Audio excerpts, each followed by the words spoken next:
네, 반갑습니다. 어, 오늘도, 어, 이제 SFC 모임이니까 SFC 강령을 좀 하고 모임을 했으면 좋겠네요. 그쵸? SFC 강령.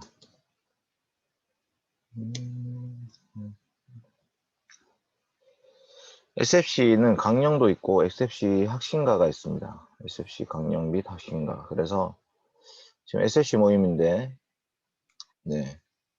학신가도 부르면 좋겠네요. 학신가를.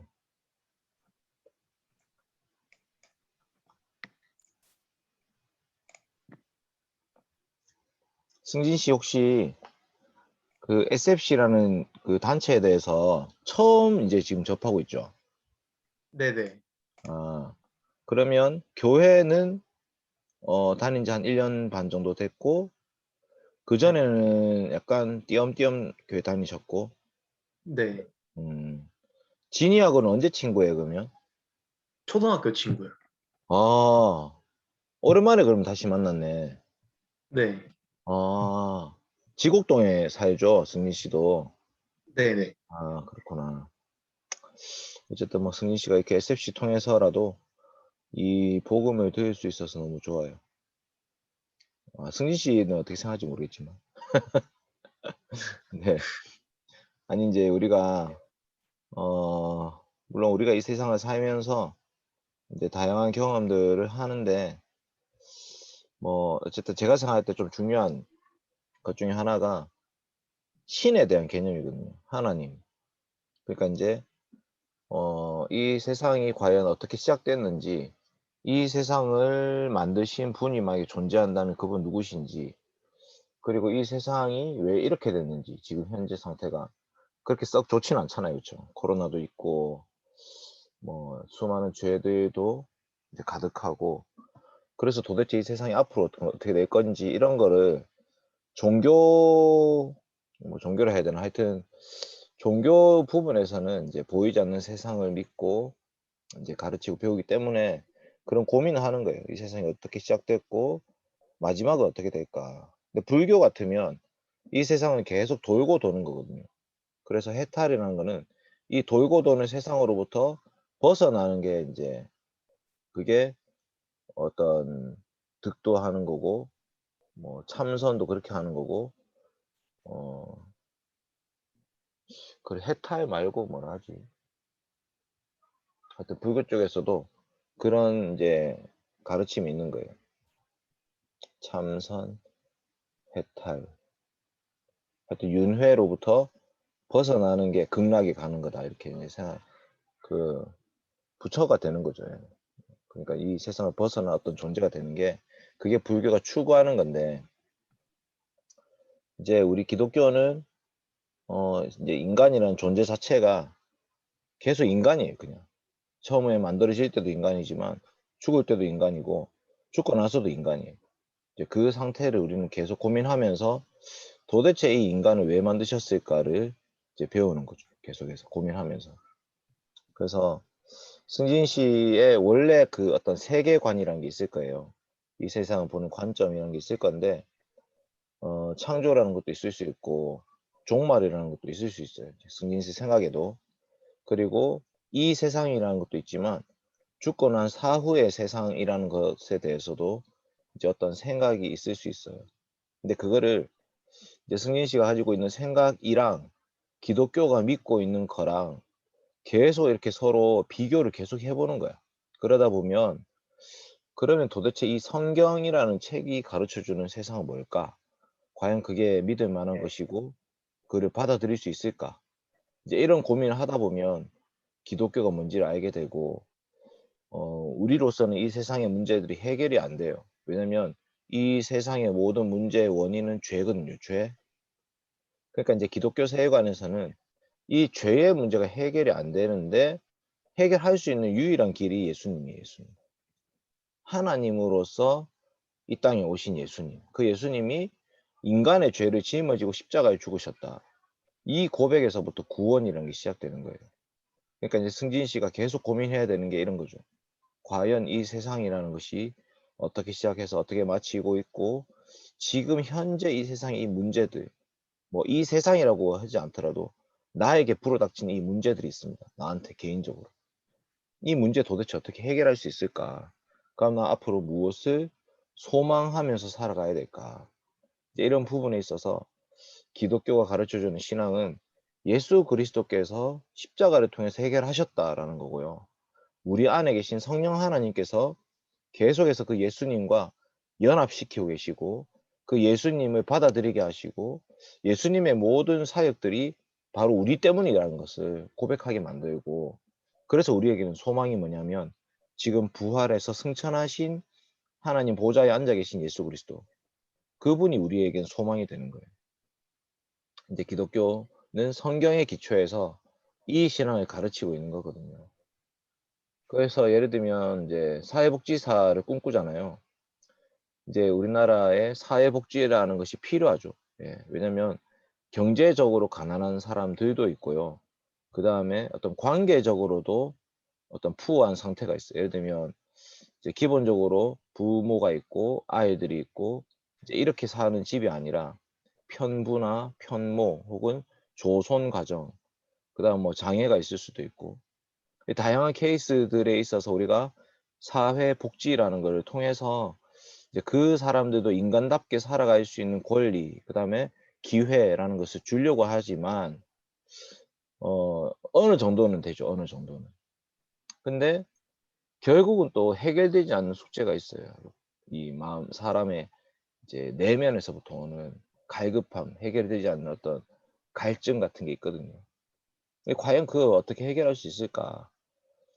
그러니까 이제 사회복지가 이제 어떻게 보면 인간으로서의 기본 존엄권을 좀 획득을 해 주는 거죠. 예. 해 주는 거지만 이제 저는 이제 그 정도 상태가 과연 하나님이 우리를 만드셨을 때 요구하셨던, 꿈꾸셨던 그런 상태일까에 대해서 저는 아니라고 보죠. 그 이상의 그 정말 하나님 기뻐하시는 죄와 완전히 이제 떨어져 있는, 죄의 문제가 완전히 해결되어 있을 뿐만 아니라 그 하나님의 거룩하심, 하나님의 의로우심, 그 하나님의 완전하심, 거기에 우리가 함께 동참해서 이 땅에 하나님의 나라를 세울 수 있다, 이렇게 믿는 거예요, 저는. 그게 우리의 신앙이다라고 믿고, 그러니까 사회복지가 불필요하다 이런 거 아닙니다. 그러니까 이제 사회복지는 이제 이런 그 하나님의 나라를 경험한 교회의 성도들이 세상 속으로 들어가서 어떤 분야 정도에서 역할을 하는 거예요. 예. 간접적으로나마 우리가 믿고 고백하고 있는 이 하나님의 나라, 이 교회를 통해서 구원의 그 은혜와 영광을 맛봤으니까 세상 속에서 그러면 내가 할 수 있는 범위 안에서 저 사람들을 어떻게 도와줄 수 있을까, 이런 고민을 이제 하는 거거든요. 그래서 승진 씨가 사회복지를 배우다 보면 죄에 대해서도 분명히 언젠가는 고민을 하게 될 거예요. 죄에 대해서. 그러니까 사람들이 그냥 도와주면 되지가 아니라 도와줘도 안 되는 어떤 부분이 생길 수 있고요. 그 죄의 문제와 함께 이제 더불어서 어떤 진짜 우리가 꿈꾸는 좋은 세상이라는 게 도대체 어떤 걸까를 진짜 깊이 고민하게 돼요. 그리고 사회복지사는 생각보다 행정이나 재정 문제에 너무 많은 시간을 보내거든요. 그러니까 사람을 실제로 이제 도와주는 시간보다도 정부나 국가로부터 이제 돈을 타내야 되기 때문에 그 어떤 사업을 벌여야 되고, 이제 그 부분에 있어서도 좀 고민이 많이 될 거예요. 과연 이제 어떻게 하는 게 지혜롭게 이 사회복지 사업을 하는 것일까? 그래서 이제 서구의 사회복지가 발달되어 있는 나라들의 케이스도 좋은 모델이 될 수 있겠지만, 어, 또 뭐 사회복지 국가라고 알려진 나라들이 그만큼 인권도 보장되니까 또 그만큼 수많은 죄악들에 대해서도 또 해결이 안 돼요. 뭐 예를 들면 동성애라는 것도 있고 낙태라는 것도 있을 수 있고, 또 다른 어떤 이제 문제들이, 그다음에 인구가 계속 줄어들잖아요. 그러니까 이제 부부가 정상적으로 남녀가 만나서 결혼하는 케이스가 아닌 케이스가 계속 나오다 보니까 아이가 생기지 않고요. 그다음에 입양을 해도 문제가 생기고, 그래서 점점 인구는 감소하고 있고 또 이제 의료는 되게 좋아지니까 노년층은 되게 많아지고 있고 그래서 적게 일해서 그 번 돈을 가지고 많은 곳에 지출을 해줘야 되기 때문에 이제 이제 발달되어 있는 나라들도 이제 그리스 같은 나라는 파산도 했었죠, 실제로. 파산도 했었고. 어쨌든 이제 승진 씨가 뭐 이제 거시적으로든 미시적으로든 고민을 계속 해야 될 거예요. 아, 내가 이제 사회복지사가 될 건데 그냥 밥벌이 하는 정도의 수준이 아니라 진짜 무엇을 위해서 이 공부를 해야 되며 나는 어떤 복지사가 되는 게 과연 이제 올바른 복지사가 되는 걸까? 그러니까 포항이라는 곳도 옛날에 6.25 직후에는 엉망진창 여기 이제 해병대도 들어와 있지만 포항이 막 폭격 맞아가지고 엉망진창이었고요. 설림병원이 그때 이제 만들어져 가지고 김종원이라는 그 의사 선생님 혼자 내려와서 여기 이제 무료로 의료 시술을 이제 해줬죠. 예, 도와주고 이렇게 했는데 그게 이제 커져 가지고 설림병원이 됐죠. 네. 뭐 어쨌든 이제 저는 이제 목사로서 이제 간사로서도 이런저런 고민이 있는 거예요. 앞으로 이제 포항을 어떤 세상으로 만들면 좋을까? 내가 믿는 예수 그리스도의 예수 그리스도, 내가 믿는 하나님이라는 분 때문에 그러면 포항은 어떤 세상이 되면 좋은 걸까? 내가 다니는 교회, 내가 섬기는 이 청년들은 또 어떤 마음으로 이 세상을 살아가면 좋을까? 이런 게 이제 고민이 있습니다. 원모가 안 들어오네, 그쵸? 경주대 미지는 오늘 CCC 모임에 갔어요. CCC랑 SFC를 또 같이 하는 케이스는 또 잘 없는데, 원모 한번 전화를 해볼게요.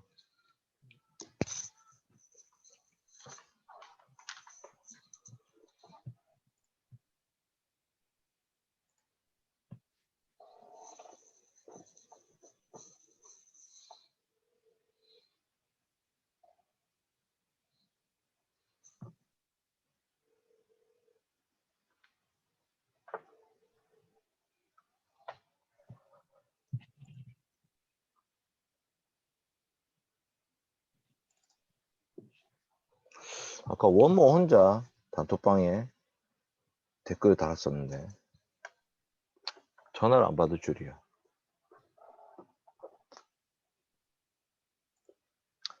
정말 생각지도 못한 상황이네. 어쨌든 뭐 승진 씨 저랑 같이 한번 해봅시다. 좀 제가 이제 어쨌든 1대1로라도 말씀을 좀 가르치고 승진 씨도 고민 있으면 저한테 이제 그러니까 그 고민이라는 게 기독교에 대한 질문도 있을 수 있고요. 교회에 대한 질문도 성경에 대한 질문이 있을 수 있고 하나님에 대한 질문도 있을 수 있고 SFC에 대해서도 궁금할 수 있고 근데 이제 또 이제 승진 씨 나름대로 세상을 살면서 겪는 어려움이 있을 수도 있어요. 그러니까 뭐 부모님의 관계라든지 형제의 관계라든지 이성 친구의 관계라든지 뭐 그런 문제에 있어서도 같이 얘기를 하다 보면 또 제가 어쨌든 제가 하나님 앞에 기도하면서 이제 승진 씨의 문제를 가지고 또 이런저런 고민을 같이 하다 보면 해결책을 같이 찾을 수도 있는 거예요. 또 제가 뭐 인생의 선배로서 조언도 할 수 있는 거고 그래서 승진 씨가 저를 그냥 저 멀리 계신 어떤 간사님, 목사님 뭐 이렇게만 보시지 마시고 어떻게든 하나님이 이제 우리가 이 위덕대라는 곳에서 좀 이렇게 만나게 됐잖아요. 예. 이거를 기회라고 생각하시고 진짜 언제든지 개인톡으로든 뭐 질문이나 어려움 있으면 얘기를 하시고 저도 같이 기도하고 이제 승진 씨 저도 승진 씨를 진짜 거의 잘 모르기 때문에 저도 이제 고민이 되는 거예요. 승진 씨가 네. 앞으로 어떻게 좀 같이 가면 좋을까 이런 고민도 있습니다. 제가 SFC 강령을 하고 기도하고 한번 시작하도록 그렇게 하겠습니다. 원문은 모르겠네요. 자, SFC 강령이라는 것이 있고요. 그거를 제가 한번 일단은 둘 다 음소거한 상태에서 요거를 같이 한번 읽어보는 게 좋을 것 같아요. 아, 둘 다 음소거하면 안 되고 네, 승진 씨 음소거하시고 네, 일단 제가 쭉 읽을게요. 우리가 이거를 원래 할 때는 이렇게 손을 오른쪽 손을 들고 보통 해요. 예. 그래서 이제 이게 우리한테 되게 중요한 내용이다 이렇게 이제 보여지는 거죠. SFC 강령. 우리는 전통적 웨스트민스터 신앙 고백서 및 대소교리 문답을 우리의 신조로 한다. 우리는 개혁주의 신앙과 생활을 확립하여 세상의 빛과 소금이 됨을 우리의 목적으로 한다. 우리의 사명은 다음과 같다. 개혁주의 신앙의 대한교회 건설과 국가와 학원의 복음화. 개혁주의 신앙의 세계교회 건설과 세계의 복음화. 우리의 생활 원리는 다음과 같다. 하나님 중심, 성경 중심, 교회 중심. 바로 학신가는 나중에 한번 따로 합시다. 그러면 일단은 레위기 2장인데요. 레위기 2장과 3장 오늘 좀 배울 겁니다. 제가 레위기 2장을 한번 좀 띄워 드릴게요.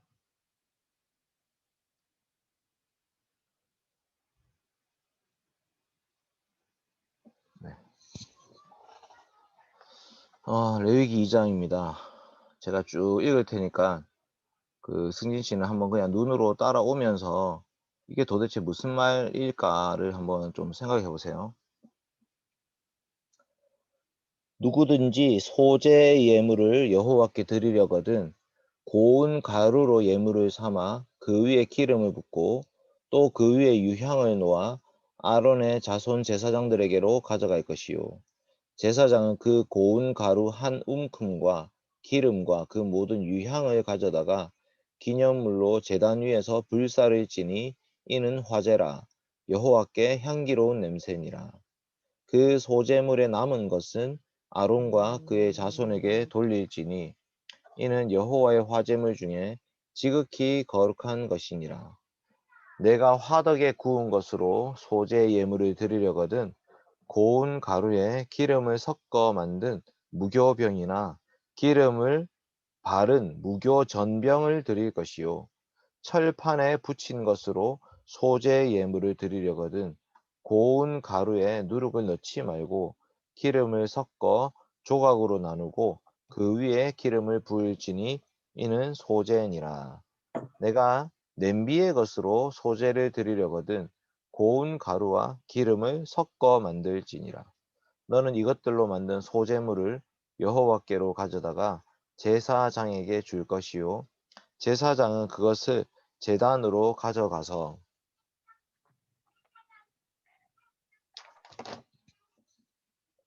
봅시다. 그 소재물 중에서 기념할 것을 가져다가 제단 위에서 불사를 지니 이는 화제라. 여호와께 향기로운 냄새니라. 소재물에 남은 것은 아론과 그의 아들들에게 돌릴지니 이는 여호와의 화제물 중에 지극히 거룩한 것이니라. 너희가 여호와께 드리는 모든 소재물에는 누룩을 넣지 말지니 너희가 누룩이나 꿀을 여호와께 화제로 드려 사르지 못할지니라. 처음 익은 것으로는 그것을 여호와께 드릴지나 향기로운 냄새를 위하여는 제단에 올리지 말지며 내 모든 소재물에 소금을 치라. 내 하나님의 언약의 소금을 내 소재에 빼지 못할지니 내 모든 예물에 소금을 드릴지니라. 너는 첫 이삭의 소재를 여호와께 드리거든 첫 이삭을 볶아 찌은 것으로 내 소재를 삼되 그 위에 기름을 붓고 그 위에 유향을 더할지니 이는 소재니라. 제사장은 찌은 곡식과 기름을 모든 유향과 함께 기념물로 불사를 지니 이는 여호와께 드리는 화제니라. 아멘. 이 레위기 2장은 이제 소재에 관한 말씀입니다. 소재에 관한 말씀. 그래서 2장 1절부터 3절은 소재 드리는 기본적인 방식을 이렇게 말씀하고 있어요. 먼저 고운 가루를 준비해라 이렇게 했어요. 그러니까 소재라는 거는요. 곡식으로 드리는 제사예요. 곡식. 근데 이 곡식을 어떻게 드리느냐? 그냥 곡식 아무 때나 막 갖고 와가지고 드리면 안 돼요. 고운 가루 빻아가지고 고운 가루를 만들어서 드려라. 왜냐하면 육식을 드릴 때, 고기를 드릴 때는, 동물을 드릴 때는 흠 없는 수컷을 드렸잖아요. 그렇죠? 지금은 식물을 드리는 건데요. 식물을 고운 가루라는 형태로 가지고 와서 이것이 마치 흠이 없다는 것을 보여주는 것처럼 그렇게 갖고 오는 거예요. 그 다음에 그 위에 기름을 붓고요. 유향을 발라요. 기름과 유향이 그 소재물과 함께 받쳐지는 거죠. 그러면 제사장은 그거를 받아가지고 불로 태우는 거예요.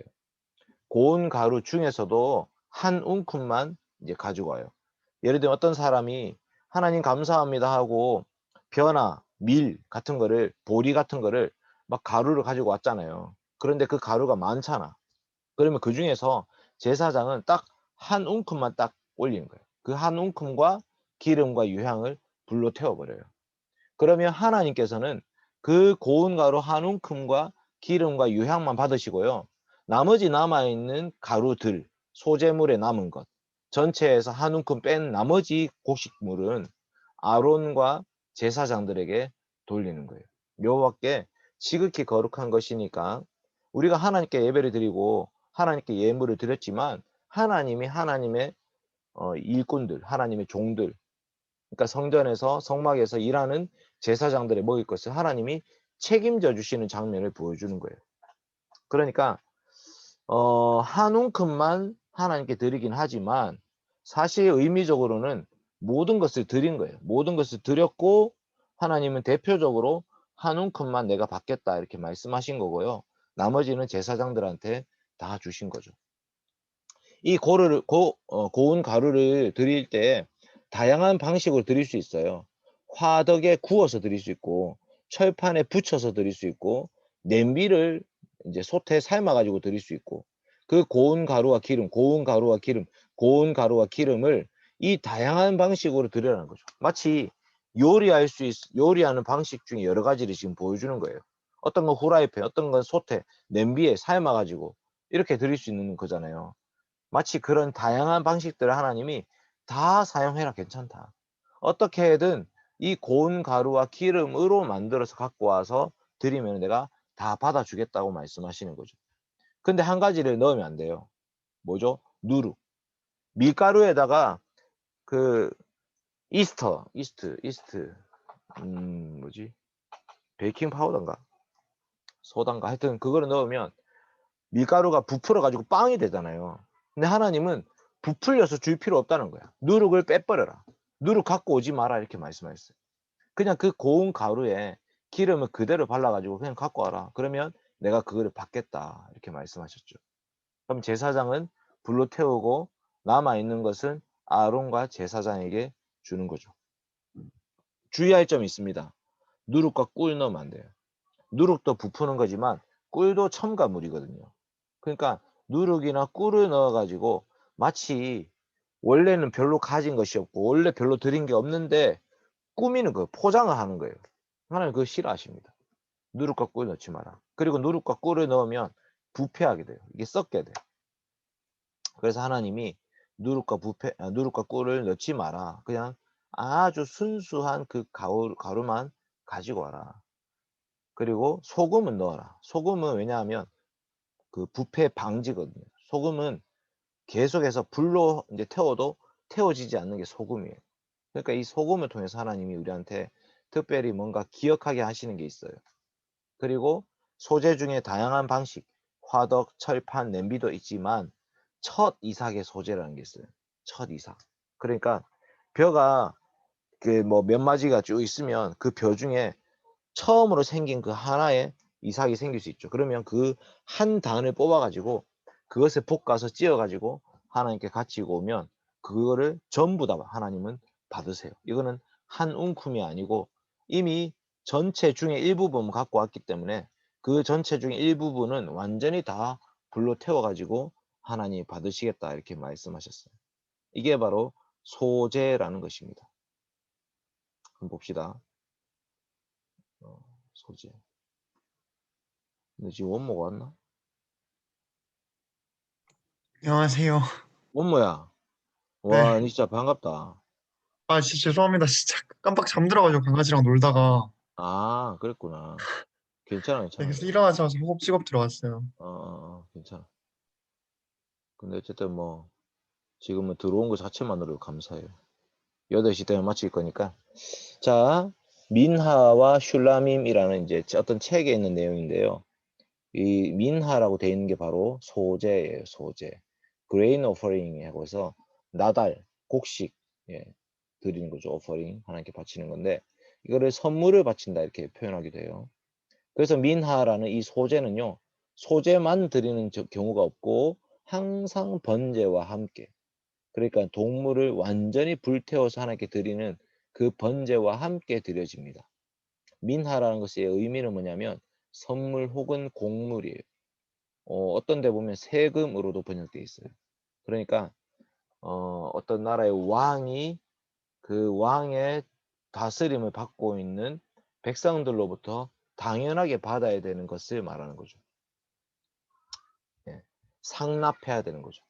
당신이 우리의 왕이십니다를 고백할 때 당신이 우리를 지켜주세요만 하는 것이 아니라 당신이 우리를 지켜주시고 당신이 우리의 대적을 막아주셔서 감사합니다라는 의미로 백성들이 왕한테 바치는 선물 혹은 곡물이 있죠. 그게 민하라는 거예요. 그래서 민하를 드릴 때는 감람유, 기름과 향을 같이 해서 드립니다. 제사장은 일부만을 취해서 향에다가 섞어가지고 제단에 태워버립니다. 그러면 하나님이 그건 냄새를 맡으시는 거죠. 여호와께 향기로운 냄새구나 이렇게 받으시는 거고 나머지 일부 한 움큼 빼고 나머지 곡물은 전부 다 음식으로 제사장들을 이제 주는 거예요. 구워진 빵으로 줄 때가 있죠. 납작한 냄비나 프라이팬으로 구워 드릴 수가 있고요. 그때 고운 밀가루나 감람유로 그거를 만들어서 드려요. 근데 거기에 누룩과 꿀은 절대 넣으면 안 돼요. 왜냐면 이거는 불의 발효를 일으키거든요. 죽음과 부패를 상징하는 거란 말이에요. 마치 이제 이 빵이 부푸는 것 자체가 죽음과 부패, 죄가 번성해 가는 것을 보여주고 있는 것처럼 보이기 때문에 그 누룩과 꿀을 다 빼라고 말씀하셨어요. 근데 소금은 넣으라고 하셨어요. 왜냐하면 언약의 영속성, 하나님이 이 백성들을 지켜주겠다, 내가 너희를 먹일 것을 공급해 주겠다고 말씀하신 그 말씀이 언약이 앞으로 계속 영원토록 지켜질 것을 보여주는 게 바로 소금을 추가하는 거예요. 그래서 민하라는 거는 선물 제사고요. 제의는 이 상징적인 의미예요. 하나님께 감사의 마음을 표현하는 게 바로 민하예요. 하나님 너무나 고맙습니다. 하나님이 우리의 하나님이 되어주셔서 정말 감사합니다. 그래서 하나님 실제로 곡식 먹지는 않습니다. 당연하죠. 그런데 민하를 드릴 때는 하나님께 음식 드리는 마음으로 드리는 거예요. 그래서 철판에 붙이기도 하고 화덕에 굽기도 하고 솥에 삶기도 하고 그리고 재물의 대부분은 전부 다 제사장한테 주는 거예요. 그래서 여러분 이렇게 생각하시면 안 됩니다. 우리가 교회 헌금을 낼 때 내가 드리는 헌금으로 목사가 먹고 산다. 이렇게 생각하시면 하나님께 드리는 마음이 없어져요. 성도들은 예물을 드릴 때, 헌금을 드릴 때 하나님께 드리는 거고요. 하나님이 하나님의 종들을 먹여 살리시는 거예요. 알겠죠? 화살표가 완전히 다른 겁니다. 그러니까 예를 들면 이번에 코로나 때문에 교회가 예배를 오픈했을 때 헌금 줄여가지고 예배당을 문을 열어서 사람들 헌금을 거두려고 한다 이렇게 얘기가 있었어요. 여러분 그거 틀린 말이죠. 헌금에 대한 개념이 없는 사람들이 그렇게 생각하는 거죠. 헌금은 하나님께 드리는 거예요. 하나님께. 목사들이 먹고 사는 거는 그 헌금을 통해서 먹고 살긴 하지만 저 사람이 나를 먹여 살린다 이렇게 생각하면 그러면 어떻게 죄를 지적하겠어요. 목사가 하나님의 말씀의 사역자가 돼서 성도가 잘못할 때 그렇게 하면 안 됩니다 이런 얘기를 해야 되는데 저 사람이 낸 돈으로 내가 먹고 산다고 얘기하면 그 사람의 마음을 계속해서 이제 들어줘야 되죠. 그 사람이 좋아하는 음악을 틀어주고 그 사람이 좋아하는 말만 하고 그 사람이 듣고 싶어하는 설교만 해주고 그러면 교회는 세워질 수가 없습니다. 교회는 하나님이 세우시는 건데 목사는 저 사람이 내한테 돈 주는 사람이다 이렇게 생각하시면 안 돼요. 목사는 오직 하나님의 말씀을 받아서 전하는 거고요. 성도는 그 말씀을 통해서 하나님의 음성을 듣는 거고 헌금을 드려도 하나님께 바치는 거예요. 이런 그림을 좀 잘 그릴 수 있기를 바랍니다. 혹시 소재에 대해서 질문 있습니까? 우리 원모가 원래 질문이 엄청 많은 친구인데 요즘 좀 조용해졌네요. 아, 제가 처음부터 안 들어가지고 죄송합니다. 소재. 곡식 제사. 그렇구나. 그러면 나중에 다 끝나고 한번 또 이런저런 얘기해 봅시다. 3장에 이제 알겠습니다. 화목제에 대해서 이제 할 건데요. 3장의 화목제에 대해서는 이거를 좀 돌아가면서 읽으면 좋겠는데, 물론 이게 지금 음소거가 됐다 안 됐다 이렇게 해야 되니까 조금 귀찮긴 하지만, 승진 씨하고 엄마하고 친구 동갑이죠. 동갑. 네. 그러면 저 읽고 원모 읽고 승진 씨 읽고 이렇게 한 절씩 돌아가면서 쭉 읽읍시다. 알겠죠? 저부터 읽을게요.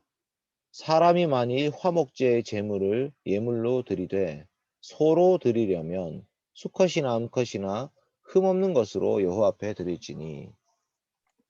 그 예물의 머리에 안수하고 회막문에서 잡을 것이요 아론의 자손 제사장들은 그 피를 제단 사방에 뿌릴 것이며 그는 또 그 화목제의 제물 중에서 여호와께 화제를 드릴지니 곧 내장에 덮인 기름과 내장에 붙은 모든 기름과 두 콩팥과 그 위에 기름 곧 허리 쪽에 있는 것과 간에 덮인 꺼풀을 콩팥과 함께 떼어낼 것이요.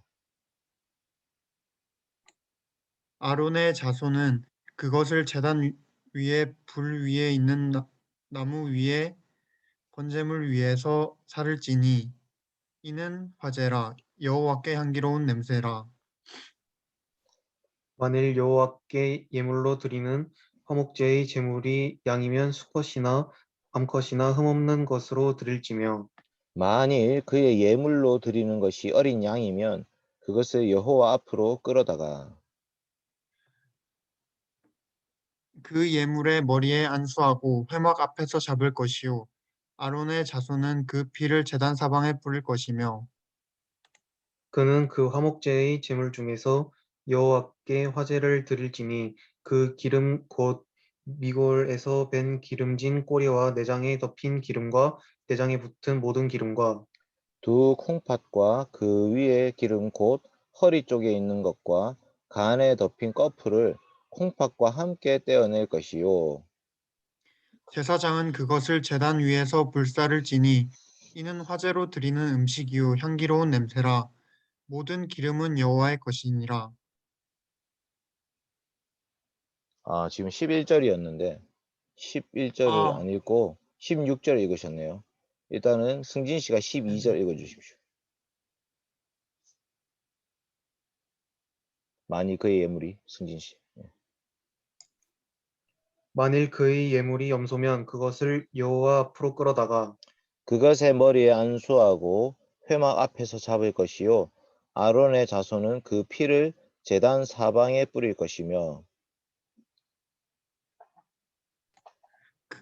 그는 그 중에서 예물을 가져다가 여호와께 화제를 드릴지니 곧 내장에 덮인 기름과 내장에 붙은 모든 기름과 두 콩팥과 그 위의 기름 곧 허리 쪽에 있는 것과 간에 덮인 꺼풀을 콩팥과 함께 떼어낼 것이요 제사장은 그것을 제단 위에서 불사를 지니 이는 화제로 드리는 음식이요 향기로운 냄새라 모든 기름은 여호와의 것이니라. 너희는 기름과 피를 먹지 말라. 이는 너희의 모든 처소에서 너희 대대로 지킬 영원한 규례니라. 아멘. 아멘. 이제 구절이 비슷한 게 계속 반복되는 거죠. 그거 한번 봅시다. 화목제는 어떻게 되냐면 드리는 게 세 가지 종류가 있습니다. 화목제 규례에 세 가지 종류. 제가 이제 네 가지로 해놨는데요. 양과 어린 양은 같은 거잖아요. 그렇죠? 그러니까 양을 드릴 때는 어린 양을 드려라 이런 거고요. 6절부터 11절까지가 같은 겁니다. 그래서 그 번제와 차이가 있습니다. 어떤 차이가 있죠? 번제와 화목제 차이는요. 소, 양, 염소는 똑같은데 번제는 새도 드릴 수 있었잖아요. 근데 화목제는 새를 드릴 수가 없죠. 큰 동물만 지금 드릴 수 있는 거예요. 그 다음에 화목제 드리는 순서에도 보면 조금 차이가 있습니다. 1번에 보시면 암수 상관없이 흠없는 것. 번제는 뭐였죠? 번제는 수컷만, 흠없는 수컷만 드릴 수 있었거든요. 그런데 화목제는 암수 상관없이 흠없는 것이면 다 드릴 수 있어요. 이거는 나중에 보면 이 제사 제물이 사람을 의미하기도 해요. 그러니까 번제를 드릴 때는 수컷만 드린 것을 봤을 때 예수 그리스도를 상징하는 거예요. 근데 화목제는 예수 그리스도를 상징하는 게 아니라 우리 성도들을 뜻하는 거예요. 남녀가 다 같이 하나님 앞에 예물로 바쳐지는 거죠. 머리 안수하는 거 똑같고요. 회막 문 앞에서 잡는 거 똑같아요. 피를 제사장 사방에 뿌리는 것도 똑같아요. 근데 5번이 달라요. 화목제 드릴 때는 뭐를 어떻게 드리냐면 번제와 전혀 달라요. 번제는 각을 떠가지고 가죽을 껍데기를 벗겨가지고 완전히 다 태우잖아요. 완전히. 그러니까 남아있는 게 하나도 없어요. 그런데 이 화목제는 특이해요. 배를 갈라가지고요. 거기에 무슨 기름이 있어요. 콩팥과 기름과 뭐 꺼풀과 이런 게 있는데 각종 기름. 레위기 3장 3절, 4절, 9절, 10절, 14, 15절에 계속해서 기름에 대한 말씀이 나와요. 이거 한번 위에 찾아보면 좋은데 성경책이 있으면 한번 보세요. 3절, 4절 이렇게 돼 있죠. 내장에 덮인 기름, 내장에 붙은 기름, 두 콩팥 그 위에 기름, 허리 쪽에 있는 거 간에 덮인 꺼풀, 콩팥과 함께 떼어낸다. 이 전부 다 기름 투성이에요. 3장 3절, 4절. 9절, 10절도 마찬가지예요. 미골, 꼬리 이제 있는 뼈 쪽이요. 꼬리뼈. 거기에 밴 기름진 꼬리, 내장에 덮인 기름, 내장에 붙은 기름, 두 콩팥 그 위에 기름, 허리 쪽에 있는 것, 간에 덮인 꺼풀. 이게 전부 다 9절, 10절에 있는 기름들의 종류예요. 14, 15절도 마찬가지예요. 이건 염소인데요. 염소도 내장에 덮인 기름, 내장에 붙은 기름, 두 콩팥 그 위에 기름, 허리 쪽에 있는 것, 간에 덮인 꺼풀을 콩팥과 함께 떼어낼 것이요. 그래서 뭐를 태우냐면 이 화목제는요. 기름을 태워요. 기름. 그렇게 떼어낸 기름만을 가지고 제단의 위에 있는 불 위에 있는 나무 위에 있는 번제물 위에다가 그거를 기름을 올려놓고 불태우라는 거예요. 번제물과 함께 화목제물을 태우는데 화목제는 그 동물은 고기는 태우지 않아요. 기름만 태운다는 거죠. 그럼 뭐가 남느냐? 결론적으로 화목제 드리고 나면 이 고기가 다 남아있어요. 내장만 지금 다 태웠고요. 내장에 있는 기름만 다 태웠기 때문에 고기가 남아있어요. 그래서 화목제는요. 다 드리는 게 아니라 하나님께 드리는 거는 기름만 드리는 거고 나머지 남아있는 거는 화목제 드리는 사람들과 그 다음에 제사장과 그 다음에 객과 고와 나그네 이런 사람들과 함께 먹고 마십니다. 함께 먹습니다. 그래서 화목제 규례 주의사항은 기름 먹으면 안 돼요. 기름 하나님께 드리는 거요. 피는 먹으면 안 돼요. 피는 뿌려야 돼요. 피가 뿌려진다는 것은 우리의 죽음을 의미하는 거죠. 죄값이 그만큼 크다는 거예요. 자, 이 화목제에 대해서 한번 봅시다. 트램프 롱맨 3세가 쓴 책이 있어요. 거기에 보면 이제 이런 게 나옵니다. 화목제. 자, 슐라밈이라고 해요. 슐라밈. 화목제의 히브리어 단어 슐라밈. 여러분 샬롬 이렇게 인사하죠. 샬롬, 평화, 평강 이렇게 인사하는 건데요. 이 샬롬의 인사에 샬롬에서 나온 단어가 슐라밈이에요. 샬롬에서 나온 단어 중에는 예루샬렘이 있고요. 그 다음에 솔로몬이 있고요. 그 다음에 술람미 여인이 있어요. 전부 다 샬롬에서 나온 파생된 단어예요. 그러니까 이 슐라밈이라는 이 제사는요. 하나님과 평화, 평강을 누리게 되는 것을 뜻하죠. 그래서 이름이 슐라밈은 샬롬, 평화, 완전함을 뜻한다 이렇게 돼 있죠. 죄는요. 이 샬롬을 깨뜨려요. 하나님과 우리 사이가 원래 되게 화목했어요. 그런데 죄가 들어오고 나니까 하나님이 우리를 심판하셔야 돼요. 우리도 하나님을 무서워하게 되죠. 아담이 여호와의 낯을 피해서 나무 뒤에 숨죠. 그게 전부 다 샬롬이 파괴된 상태예요. 그 죄가 들어오면 관계가 파괴됩니다. 우리 안에서도 마찬가지로 우리도 서로 죄가 들어오면 예를 들면 여러분이 저를 불신한다 생각해 보세요. 공경민 목사 저 사람 거짓말장이다. 그 죄가 딱 들어오는 순간 어떻게 되겠어요? 여러분이 저의 메시지를 안 듣는 거죠. 말을 듣지 않아요. 근데 승진이 나간 건가? 그런 것 같은데요. 별로 메시지가 안 좋았나? 들어왔다. 네, 감사합니다. 다시 컴백. 그러니까 우리 안에 죄가 들어오면 이제 서로의 신뢰가 없어지고요. 그러면 깨어지는 거예요. 그런데 이 슐라밈이라는 이 화목제는요. 죄를 파괴해요. 죄의 문제를 해결을 해줘요. 그러면 어떻게 되냐? 하나님과 우리가 다시 화목하게 되고요. 하나님과 함께 교제를 할 수 있어요. 근데 하나님과만 교제하는 게 아니라 사람들하고도 교제하게 되죠. 내가 죄를 가지고 살 때에는 하나님으로부터 멀어져 가지고 사람들하고도 고립돼 있어요. 아담이 죄 때문에 여자 하와하고도 멀어졌잖아요. 뱀하고도 멀어졌죠. 그런데 죄의 문제가 해결되고 나면 하나님과도 화목하고 사람들하고도 화목하고 교제의 기쁨이 회복되고요. 식사를 같이 할 수 있어요. 슐라밈의 절차를 봅시다. 소로 드리는 게 1절부터 5절이고요. 양으로 드리는 게 6절부터 11절이고요. 염소로 드리는 게 12절부터 16절이에요. 그래서 이 번제와 화목제는 동시에 바쳐요. 동시에. 번제물 위에 화목 제물을 바쳐요. 암수 관계없이 흠 없는 것을 가지고 와서 안수를 하죠. 똑같죠 이거. 그 다음에 피를 흘려서 제단 사면에 뿌리죠. 기름만 골라서 태웁니다. 번제는 전부 다 태우고요. 기름은 여호와의 것이다 해가지고 기름만 골라내서 태워요. 그러면 먹을 수 있는 게 전부 다 퍼석퍼석한 그 가슴살밖에 없어요. 가슴살. 예.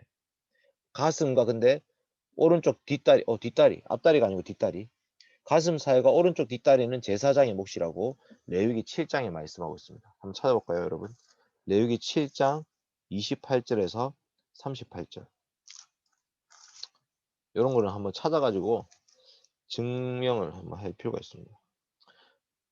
레위기 7장. 제가 성경 문제도 한번 띄워드릴게요. 제 어플 중에 이런 게 있어요. 베들레헴이라는 아주 좋은 게 있는데, 이게 보시면 이제 레위기 7장 28절에서 38절이 전부 다 화목 제물에 대한 말씀이에요. 근데 28절에서 38절 중에 이렇게 돼 있죠. 31절, 30절에 보면 제사장은 가슴을 여호와 앞에 흔들어 요제를 삼을 것이다. 제사장은 가슴을 흔들어서 요제로 삼고 나서 가슴은 아론과 제사장에게 돌리고 화목 제물의 오른쪽 뒷다리를 제사장에게 주어 거제를 삼고요. 요제라는 걸 흔드는 제사예요. 흔드는 제사. 막 흔들어요. 거제라는 걸 이렇게 들어서 드리는 제사예요. 그러니까 하나님께 보여주는 거죠. 그래서 이 오른쪽 뒷다리를 자기의 소득, 제사장이 먹는다는 거죠. 근데 이 사람들만 먹는 게 아니라 다른 사람들은 나머지 부위를 다 같이 먹게 돼 있어요. 나머지 부위를. 이해됩니까?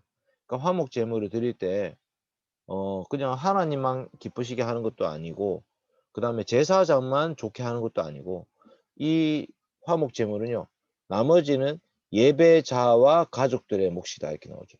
나머지는 예배자와 가족들의 몫. 레위기 7장 11절에서 21절인데요. 이것도 한번 봅시다. 이게 9절이 왔다 갔다 해야 되네. 레위기 7장 11절에서 21절. 이게 이제 여러분이 성경책을 좀 갖고 있으면 좋아요. 자, 레위기 7장 11절 여호와께 드릴 화목 제물의 규례는 이러하니라 돼 있죠. 이 화목 제물에 보면 뭐 쭉 나오는데, 예, 어떻게 돼 있습니까? 감사함으로 드린 15절이에요. 15절. 감사함으로 드리는 화목 제물의 고기는 드리는 그날에 먹을 것이요 조금이라도 남겨두지 말 것이니라. 네. 감사함으로 드리는 고기는 그날에 먹어야 되고요. 그 예물이 서원하는 것이나 자원하는 것이면 그 날에도 먹고 이튿날에도 먹지만 3일째 날에는 먹으면 안 돼요. 불살라 버려야 돼요. 그래서 그 고기를 셋째 날에 먹으면 가증하게 될 것이다. 이렇게 말씀하시죠. 그러면서 이 화목 제물이 백성들도 다 같이 먹을 것을 가르쳐 주는 말씀이에요. 지금 이 화목 제물을 백성들도 같이 먹어라 이렇게 말씀하고 계시죠. 자, 그래서 세 종류의 슐라미아 좀 전에 읽었는데요. 세 종류의 슐라미는 뭐냐면 감사제가 있을 수 있고 서원제가 있을 수 있고 자원제가 있을 수 있어요. 감사제는 하나님 우리한테 기도 응답을 해주셨을 때 너무나 감사해서 화목 제물을 바쳐요.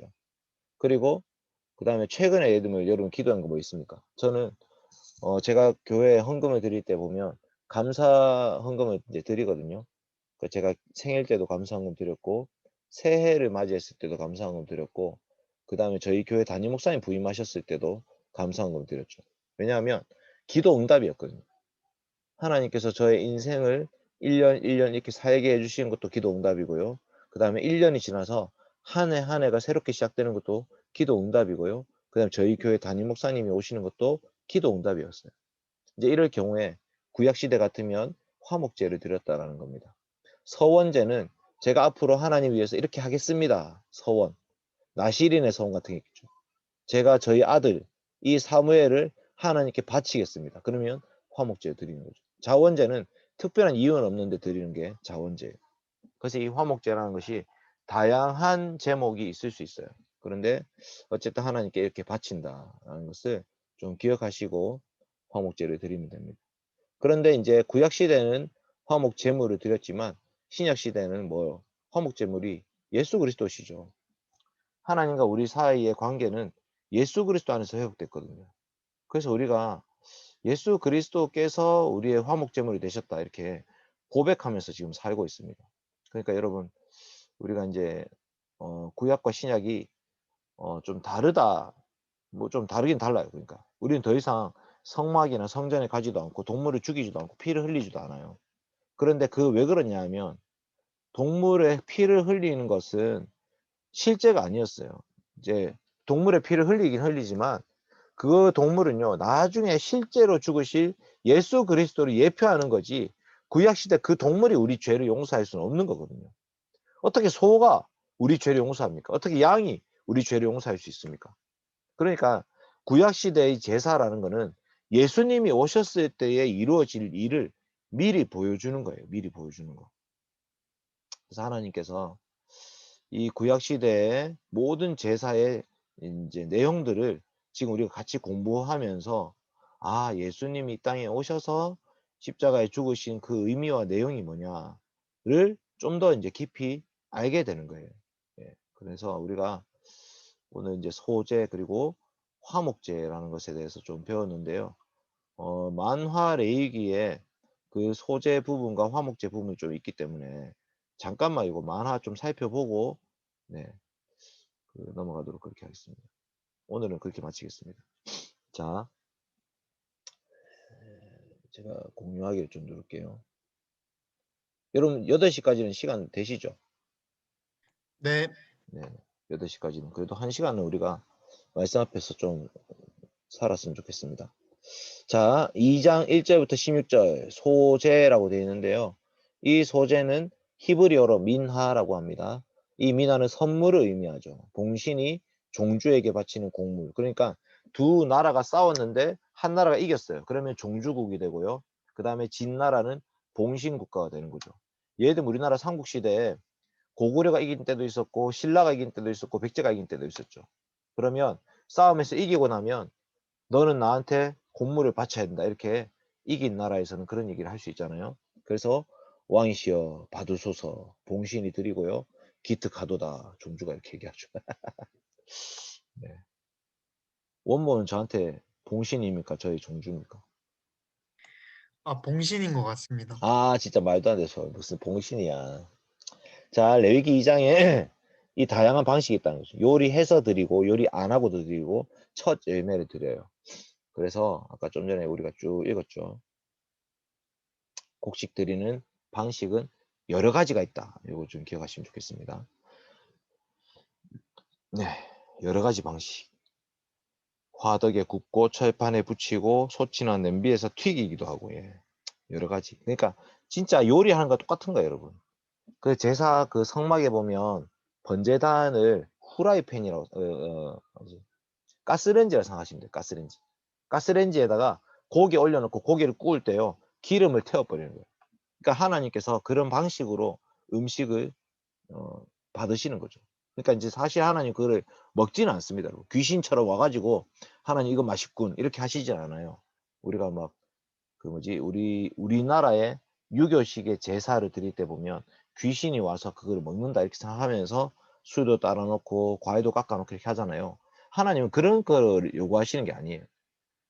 그냥 그 믿음을 보여라는 거죠. 눈으로 보일 수 있게 너희 정말 내가 너희를 지켜준다는 것을 믿어라는 것을 눈으로 보이는 방식으로 드려라는 것입니다.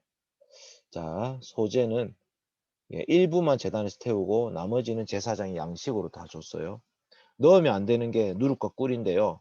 왜 누룩과 꿀을 넣지 말라 했냐? 누룩이 죄를 상징하기 때문이고요. 누룩은 빵을 맛있게 만들고 크게는 만들지만 하나님 그거를 빼라고 했어요. 누룩은 부패하게 하고요. 오염시키는 상징이기 때문에. 그래서 누룩은 우리의 죄를 상징하기도 해요. 그러니까 잘못된 사상 같은 거, 잘못된 가르침 같은 것도 누룩이라고 표현되기도 하거든요. 성경에서는. 그러니까 하나님은 그런 거 말고 MSG를 넣지 말라는 거예요. 순전한 마음으로 하나님 앞에 나아와라 이렇게 말씀하시는 겁니다. 예수님은 당시에 바리새인이나 사두개인들의 교훈을 누룩이라고 비유하기도 했습니다. 그러니까 신자가 잘못된 가르침을 받아들이게 되면 부패하게 되고 오염하게 되니까 하나님은 그거를 전부 다 없애라는 거죠. 무율법주의. 더 이상 우리가 무율법주의도 잘못됐지만 율법주의도 잘못됐어요. 보세요. 그림 있죠. 율법주의는 뭡니까? 율법주의는 나의 행함을 가지고 하나님 앞에 나아가려고 하는 거예요. 내가 새벽기도를 열심히 다니고 내가 성경책을 읽고 내가 기도를 했고 그거 가지고 하나님 앞에 나아가려고 하면 하나님은 안 받으신다는 거야. 왜? 우리의 행함을 가지고 의롭다함을 받으시는 사람 없어요. 무율법주의는 뭐냐면 반대로 완전히 반대로 그러면 나 아무것도 안 해도 되겠네. 이렇게 생각하는 거야. 근데 이 둘 다의 문제는 뭐냐면 둘 다 자기 자신에게 집중하고 있어요. 율법주의도 내가 열심히 사는 것 가지고 하나님 앞에 나아가려고 하고요. 무율법주의는 다 필요 없으니까 그럼 내 마음대로 하겠다는 거죠. 둘 다 주어가 나예요, 나.